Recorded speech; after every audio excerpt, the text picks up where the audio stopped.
Chapter 14. They had carried Mr. Justice Wargrave up to his room and laid him on the bed. Then they had come down again and had stood in the hall looking at each other. Blower said heavily, "What do we do now?" Lombard said briskly, "Have something to eat. We have got to eat, you know." Once again they went into the kitchen. Again they opened a tin of tongue. They ate mechanically, almost without tasting.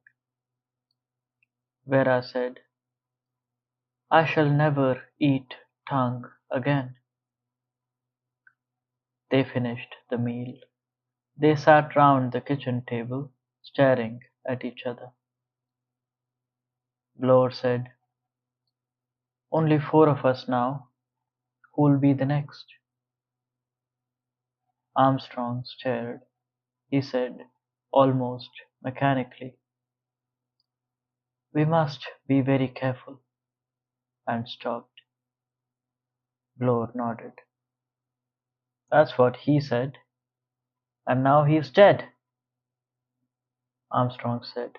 "How did it happen, I wonder?" Lombard swore.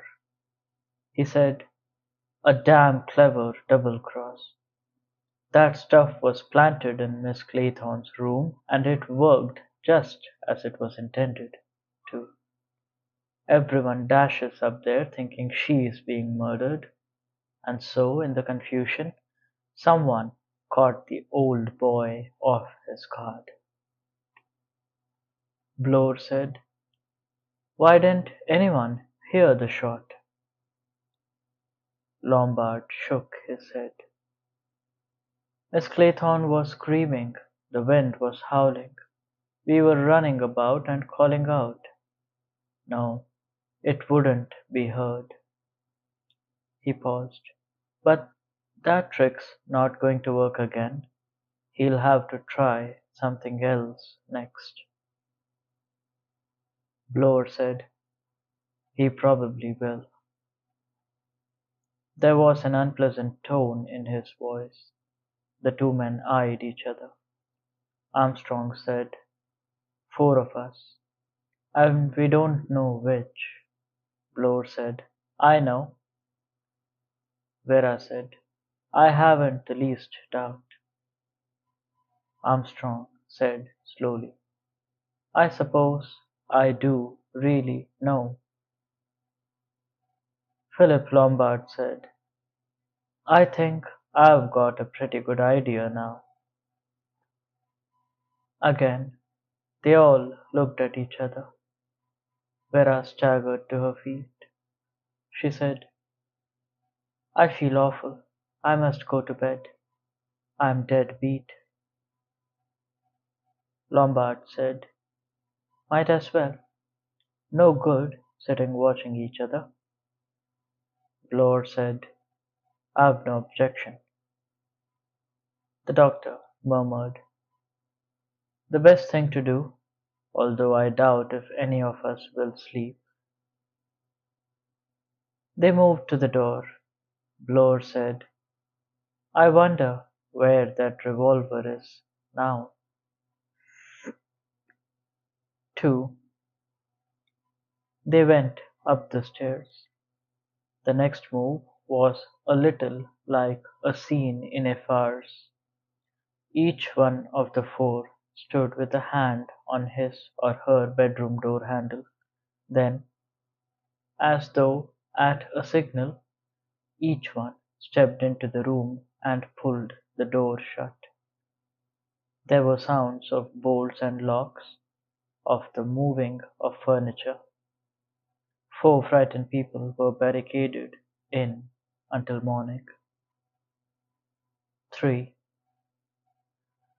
Philip Lombard drew a breath of relief as he turned from adjusting a chair under the door handle. He strolled across to the dressing table. By the light of the flickering candle he studied his face curiously. He said softly to himself, Yes, this business has got you rattled all right. His sudden, wolf-like smile flashed out.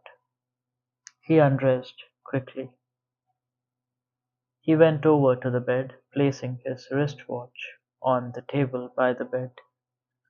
Then he opened the drawer of the table. He stood there, staring down at the revolver that was inside it. 4.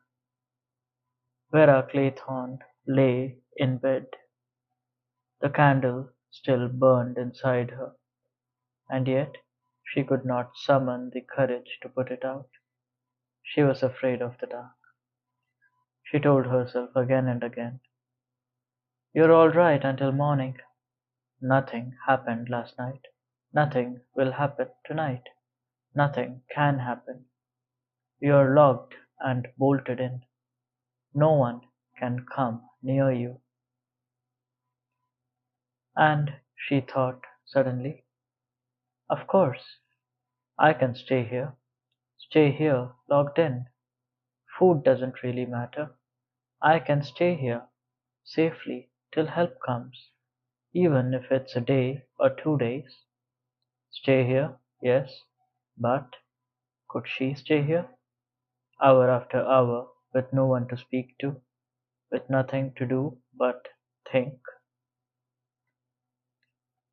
She'd begin to think of Cornwall, of Hugo, of of what she had said to Cyril. Horrid whiny little boy, always pestering her. "Miss Clayton, why can't I swim out to the rock? I can. I know I can." It was her voice that had answered. "Of course you can, Cyril. Really, I know that." "Can I go then, Miss Clayton?" "Well, you see, Cyril, your mother gets so nervous about you. I'll tell you what. Tomorrow you can swim out to the rock. I'll talk to your mother on the beach and distract her attention. And then, when she looks for you, there you'll be standing on the rock, waving to her. It will be a surprise." "Oh, good egg, Miss Clayton. That will be a lark." She had said it now. Tomorrow Hugo was going to New Quay. When he came back, it would all be over. Yes, but supposing it wasn't? Supposing it went wrong? Cyril might be rescued in time, and then he'd say, "Miss Clayton said I could." Well, what of it? One must take some risk. If the worst happened, she'd brazen it out. "How can you tell such a wicked lie, Cyril? Of course I never said any such thing." They'd believe her all right. Cyril often told stories. He was an untruthful child. Cyril would know, of course, but that didn't matter. And anyway, nothing would go wrong. She'd pretend to swim out after him, but she'd arrive too late. Nobody would ever suspect. Had Hugo suspected? Was that why he had looked at her in that queer, far-off way? Had Hugo known? Was that why he had gone off after the inquest so hurriedly? He hadn't answered the one letter she had written to him. Hugo. Vera turned restlessly in bed. No, no, she mustn't think of Hugo. It hurt too much. That was all over. Over and done with. Hugo must be forgotten. Why, this evening, Had they suddenly felt that Hugo was in the room with her? She stared up at the ceiling, stared at the big black hook in the middle of the room. She had never noticed that hook before. The seaweed had hung from that. She shivered as she remembered that cold, clammy touch on her neck. She didn't like that hook on the ceiling. It drew your eyes, fascinated you. A big, black hook. 5.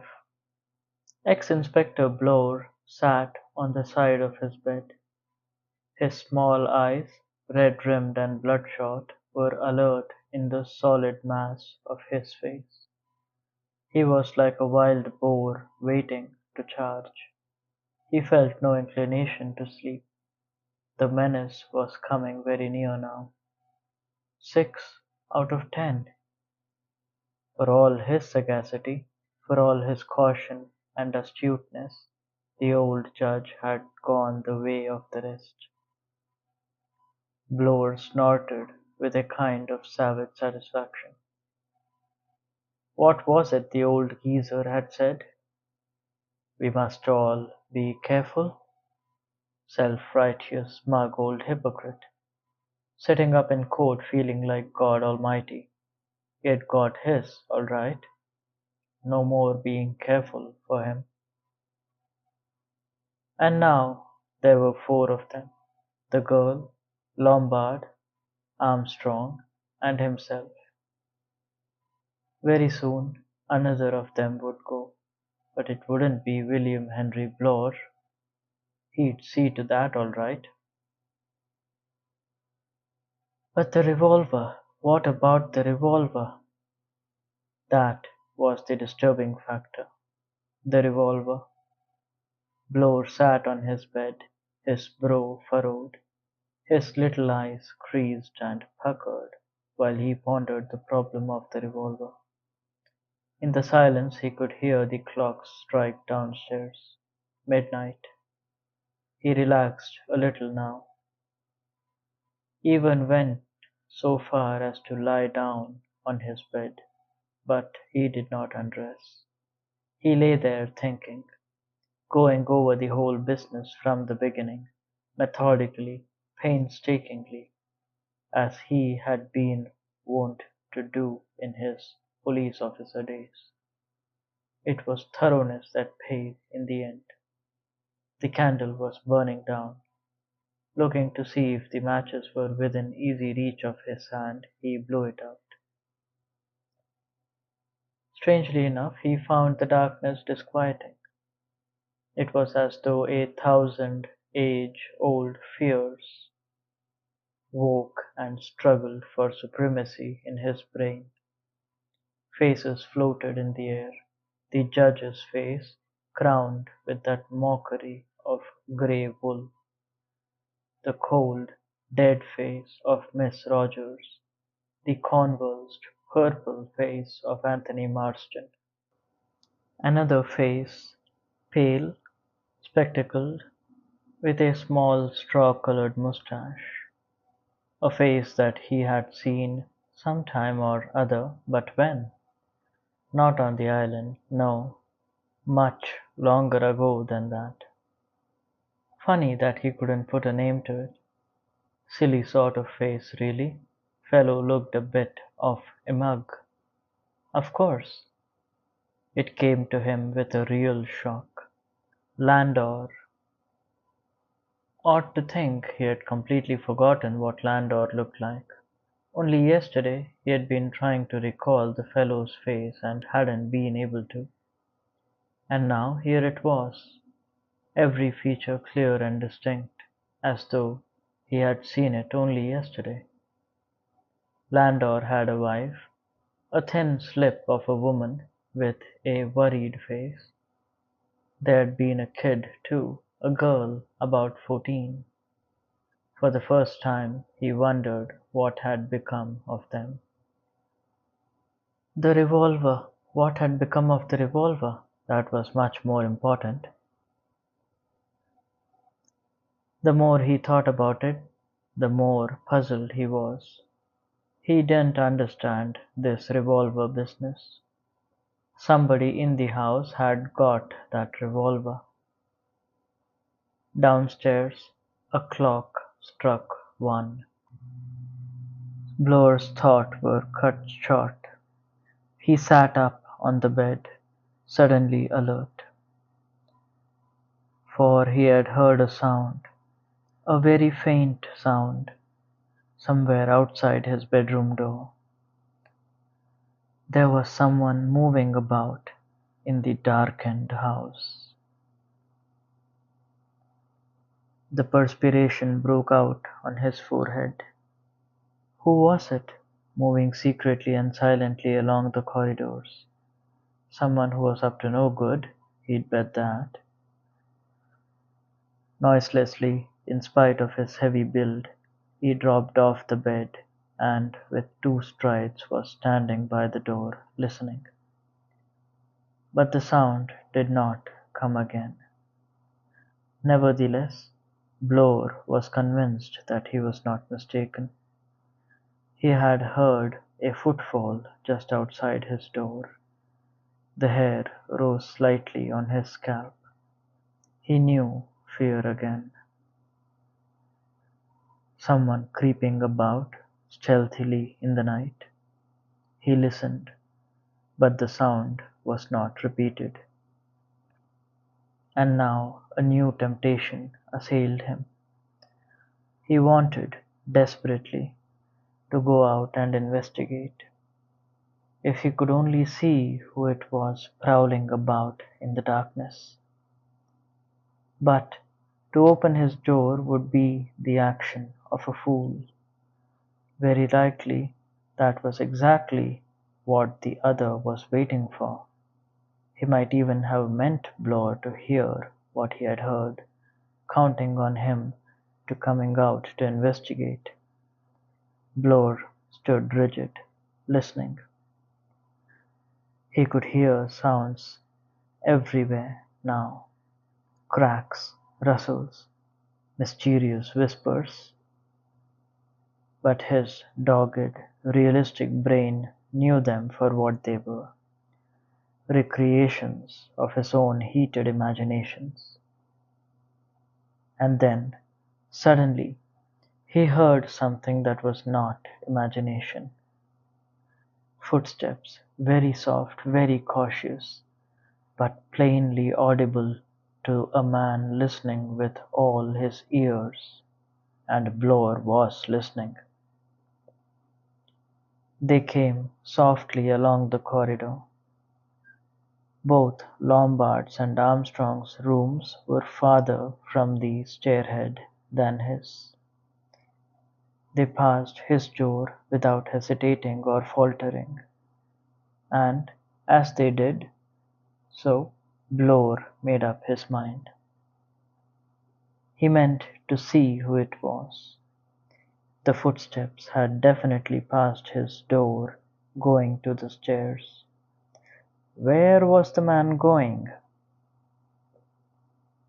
When Bloor acted, he acted quickly, surprisingly so for a man who looked so heavy and slow.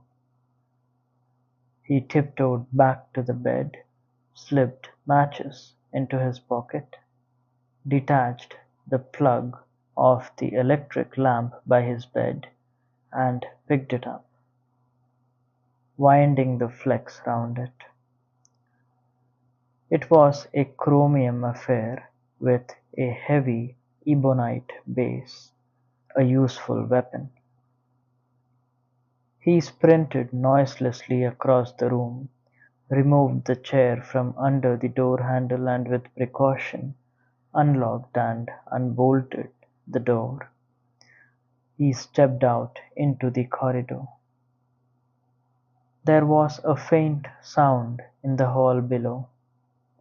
Bloor ran noiselessly in his choking feet to the head of the stairs. At that moment he realized why it was he had heard all these sounds so clearly. The wind had died down completely, and the sky must have cleared. There was faint moonlight coming in through the landing window, and it illuminated the hall below. Bloor had an instantaneous glimpse of a figure just passing out through the front door. In the act of running down the stairs in pursuit, he paused. Once again he had nearly made a fool of himself. This was a trap, perhaps, to lure him out of the house. But what the other man didn't realize was that he had made a mistake. He had delivered himself neatly into Bloor's hands. For, of the 3 tenanted rooms upstairs, one must now be empty. All that had to be done was to ascertain which. Bloor went swiftly back along the corridor. He paused, first at Dr. Armstrong's door and tapped. There was no answer. He waited a minute, then went on to Philip Lombard's room. Here the answer came at once. "Who's there?" "It's Bloor. I don't think Armstrong is in his room. Wait a minute." He went on to the door at the end of the corridor. Here he tapped again. "Miss Claythorne! Miss Claythorne!"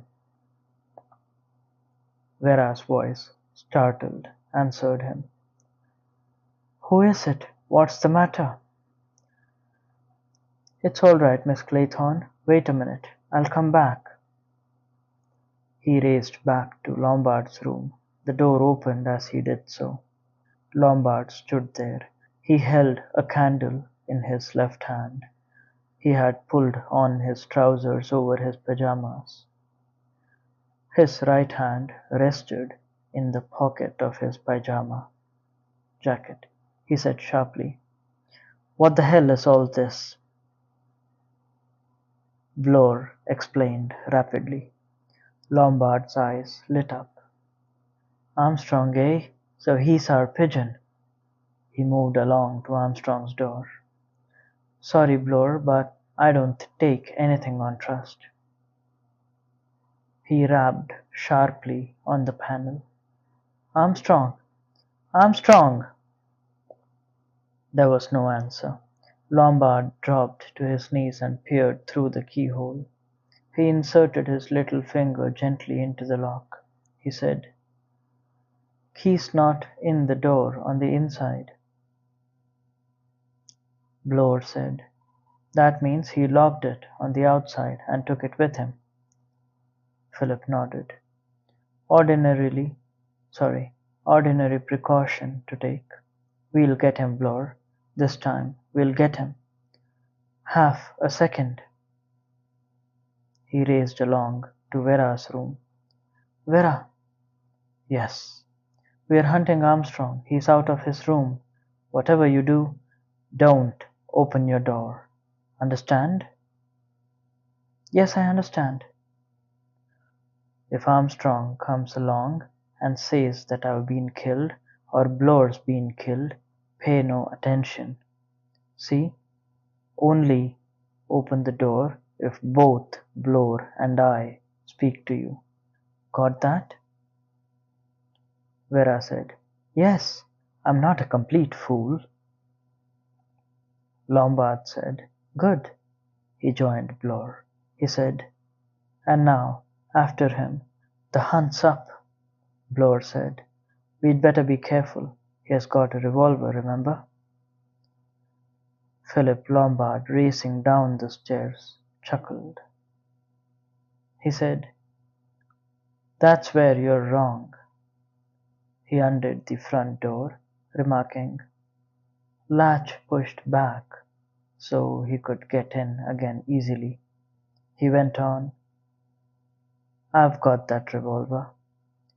He took it half out of his pocket as he spoke. "Found it put back in my drawer tonight."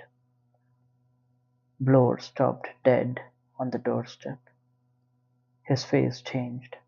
Philip Lombard saw it. "Don't be a damn fool, Blore. I'm not going to shoot you. Go back and barricade yourself in, if you like. I'm off after Armstrong." He started off into the moonlight. Blore, after a minute's hesitation, followed him. He thought to himself, "I suppose I'm asking for it, after all."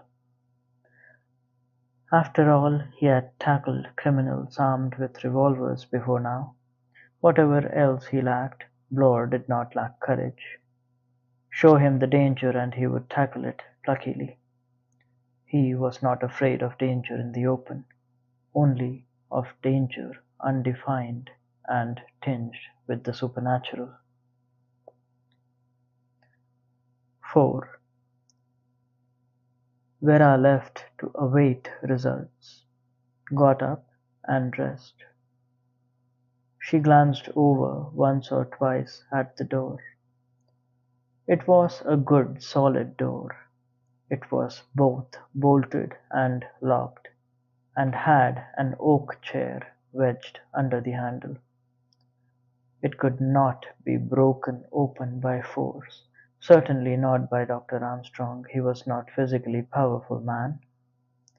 If she were Armstrong, intent on murder, it was cunning that she would employ, not force. She amused herself by reflecting on the means he might employ. He might, as Philip suggested, announce that one of the other two men was dead, or he might possibly pretend to be mortally wounded himself, might drag himself groaning to her door.